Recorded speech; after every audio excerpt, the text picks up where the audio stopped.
मध्य प्रदेश विधानसभा चुनाव को लेकर अब सपा के राष्ट्रीय अध्यक्ष व उत्तर प्रदेश के पूर्व मुख्यमंत्री अखिलेश यादव भी एमपी में सक्रिय हो गए हैं, जहां 2 दिनों से वह मध्य प्रदेश में डटे हुए हैं और विभिन्न क्षेत्रों में जाकर अपने उम्मीदवारों का आकलन करते दिखाई दे रहे हैं।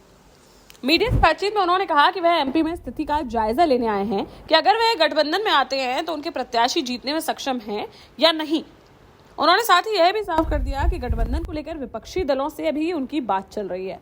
विपक्षी दलों के नेता उनसे मिल रहे हैं, लेकिन पार्टी तभी फैसला लेगी जब गठबंधन को लेकर हमारी बात पक्की हो जाएगी।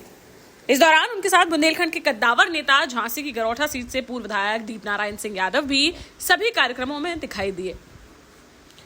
दरअसल मध्य प्रदेश विधानसभा चुनाव को लेकर एक ओर जहां कांग्रेस और भाजपा मजबूती के साथ मैदान में उतर चुकी है, वहीं अब समाजवादी पार्टी ने भी अपनी तैयारियां तेज कर दी हैं। जहां सपा के राष्ट्रीय अध्यक्ष अखिलेश यादव ने पहले रीवा में एक विशाल जनसभा को संबोधित कर एमपी चुनाव का शंखनाद किया, फिर अगले दिन खजुराहो पहुंचकर अपने कार्यकर्ताओं से मुलाकात की। इस दौरान अखिलेश यादव राजनगर विधानसभा क्षेत्र में आदिवासी समाज के बीच पहुंचे और आदिवासी बाहुल्य ग्राम सिंगरू में इंद्रपाल आदिवासी के घर पर कार्यकर्ताओं के साथ जमीन पर बैठकर भोजन किया। साथ ही गरीब आदिवासी परिवार की स्थिति को देख उन्होंने आर्थिक सहयोग भी किया। इस दौरान सपा सुप्रीमो के साथ कई बड़े नेता समेत झांसी की गरौठा सीट से पूर्व विधायक दीपनारायण सिंह यादव भी मौजूद रहे।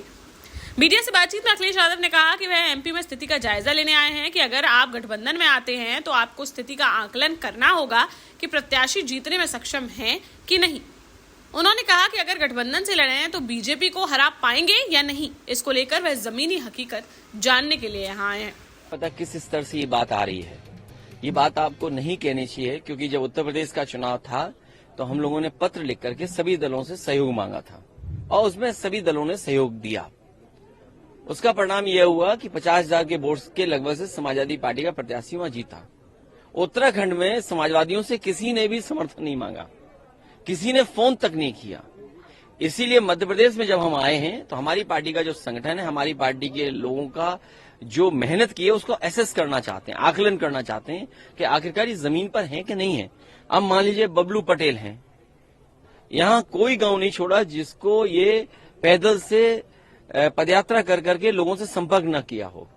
तो ये एसेस करना जरूरी है कि अगर आप गठबंधन में आप जा रहे हो तो हमें एसेस करना पड़ेगा कि हमारे प्रत्याशी जो हैं वो सक्षम है कि नहीं है, कि अगर गठबंधन से लड़ें तो बीजेपी को हरा पाएंगे कि नहीं हरा पाएंगे।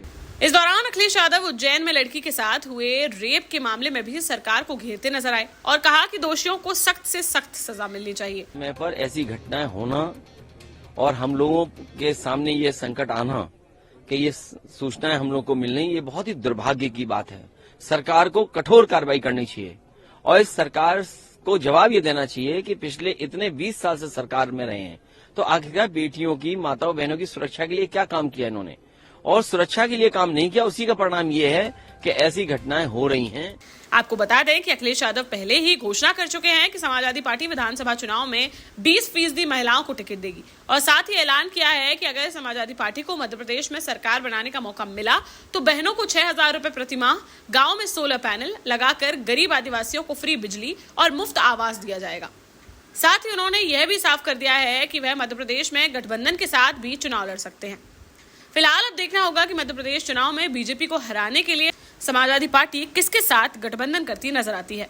देश का जाना माना सैनफिन ग्रुप आपके लिए फिर लाया है झांसी में वास्तु के हिसाब से फ्लोर प्लान सहित एक शानदार टाउनशिप, जिसमें सुरक्षा की दृष्टि से सीसीटीवी, एक ही ग्रैंड गेट से एंट्री और एग्जिट, चौड़ी सड़कें, parking, car wash area, senior citizen and international fountain parks, swimming pool, gym, badminton, tennis आदि courts, school, hospital, shopping mart आदि कई सुविधाएं। इसीलिए तो हम झांसी में लोगों की पहली पसंद। 12 साल पहले अपने स्टार्टअप के साथ ही योग्य नेतृत्व, अनुभवी टीम और सक्षम सेंट्रलाइज और उत्तरदायी प्रबंधन के बल पर सबको घर गुणवत्ता के साथ समय पर घर की योजना के तहत सैनफिन समूह ने बहुत ही कम समय में 1500 से ज्यादा यूनिट्स को दिया है कब्जा। समय पर डिलीवरी से हमारे ग्राहकों में बड़ा है विश्वास और मिली है संतुष्टि। सैनफिन समूह ने बहुत कम समय में Sanfin Ashok city, green homes residency, green homes city, Sanfin Ashok valley, Delhi public school, Sanfin शाखा, केन सैनफिन अस्पताल सहित कई अन्य परियोजनाओं के साथ नई झांसी के निर्माण में स्थापित किया है एक बड़ा मुकाम। तो आप भी आज ही आइए अपने परिवार के साथ और कीजिए अपने सपने साकार।